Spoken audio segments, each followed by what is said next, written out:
Gosh, that was wonderful. So you all must, you do not want me to be standing here. You all want to be, I am sure. I am not going to talk much at all. My goal today is to wrap up all of the things that you learned, all of the information you've gotten from how many nonprofits? How many nonprofits have spoken to you today? 10, 12, 20? You all must be overwhelmed.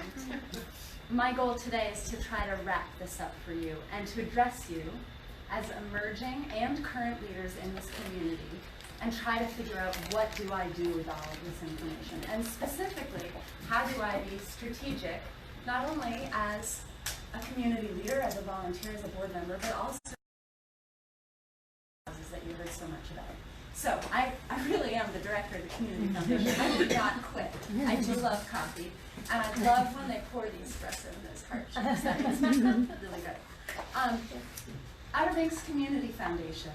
I feel like a lot of people know the name but are not quite sure what we do, except it has to do y'all want like 2 sentences on what we do? Okay, great. So the Community Foundation is a nonprofit organization. We are 37 years old. Dave is actually on our board. He's our brand new board member. Yeah, I think we're 37 years old this month. And we are an organization that manages charitable funds to award grants and scholarships out to the community. Most of our funds are forever funds. We call them endowment funds. And that's this concept where you invest this money, and roughly speaking, the earnings go out each year in grants and scholarships. The principal remains invested for generations in perpetuity, as far ahead as we can see, so that those grants and scholarships go out each and every year for generations to help our community. We are by and for the Outer Banks. That's Dare County, Ocracoke, and the Currituck Beaches. We've got about 185 charitable funds, all set up by different people, different businesses, different families, different nonprofits, all for different things. If it's charitable and for the Outer Banks, we're interested in participating. There's two really important exceptions to that endowment rule, and that's probably what you've heard most from us lately, which is we also hold disaster relief funds for the community. We hold one for Dare, we hold one for Ocracoke. That's been a lot of our activity over the past couple months because Dorian hit us hard. Those are not endowments. We want every single dollar contributed to go straight out to disaster victims. We've been involved in immediate relief and recovery. We're going to be paying out those funds for months while people rebuild their lives, rebuild their homes. People without jobs, especially in Ocracoke, we're going to be working in those communities for months. But generally speaking, we're holding these endowments, and they're there for generations. So that's what we do. We wind up working with a lot of nonprofits and with a lot of donors who have to be very careful about their giving because we're blessed to have so many nonprofits here, right? I mean, you heard from 20 of them, about 20 of them. That's 10%. That is only 10% of our nonprofit universe. We're so privileged to have so many groups here because they're meeting so many needs. But as emerging leaders, as prospective donors, it can feel sometimes overwhelming, right? I hear from a lot of business leaders like, oh my gosh, I'm hit up every week. I don't know what to do with all of these requests for funds, or I'm serving on so many boards, I can't say no. I don't know how to say no. All of these are such good causes. How do I say no?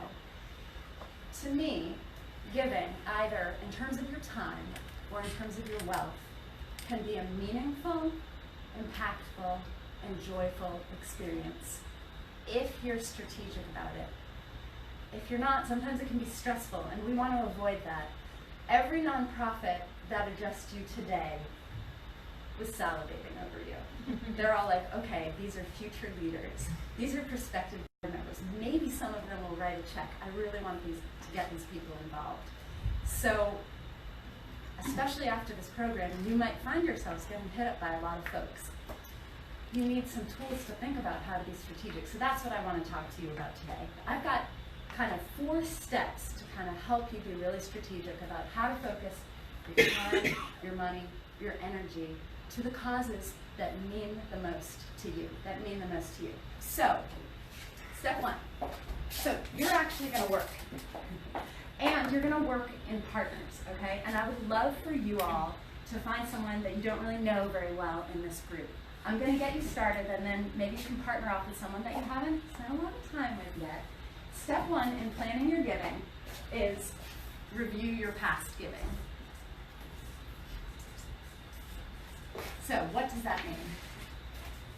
I want you to think about 3 questions and think about it over a time frame of maybe the past 5 years.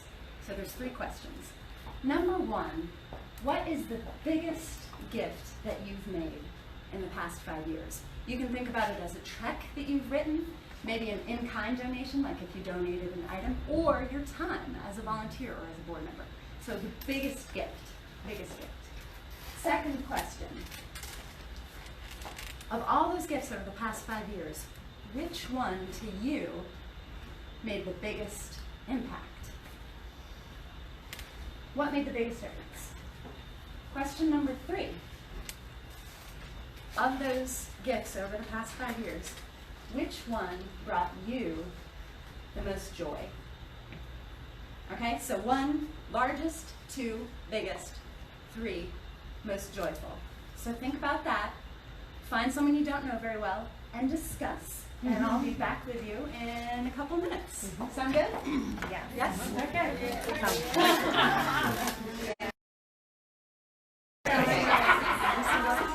Okay, there's 3 more steps in being strategic with your giving.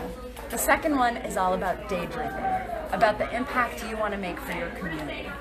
Come up with a mission statement, something like, I want to create a community that blah. Maybe a community that is compassionate towards the sick. Maybe a community that is sustainable. Maybe a community that values children. Come up with your personal mission statement. So that's number 2, is daydream. Step 3 is select your areas of focus. This is where you want to be brutal and come up with 3 specific focus areas for your giving. Again, we're talking about giving of time and giving of wealth. This sentence would be, to create that future, I will focus my giving on the following areas. Those areas can be as narrow or as broad as you want. It can be disaster relief. It can be neighborhood revitalization. It can be preservation of Civil War battlefields. It can be helping homeless cats. As specific or narrow as you want. The 4th step is setting your guidelines. You want to think about geographic focus. Maybe it's your neighborhood. Maybe it's the planet. Maybe it's North Carolina. You want to think about scope. Do you want to address immediate impacts, or would you like to address root causes? You want to think about your budget. How much time do you have to give as a volunteer? How much money do you have to give? Set a budget for yourself. You want to think about dues for the organizations to support. Then you want to think about the decision makers. Maybe if you're doing this for your family, you give your kids some of your budget to help their favorite charities. Or maybe if this is for your business, you create a fund for all of your employees to vote together and participate together as volunteers, or to give away some of your company's largesse. So those are your 4 steps for creating a strategic giving plan. 1 is reviewing your past giving. 2 is daydream. Come up with your mission statement. 3, select your areas of focus. And 4, set your guidelines. And may the joy of giving always be with you.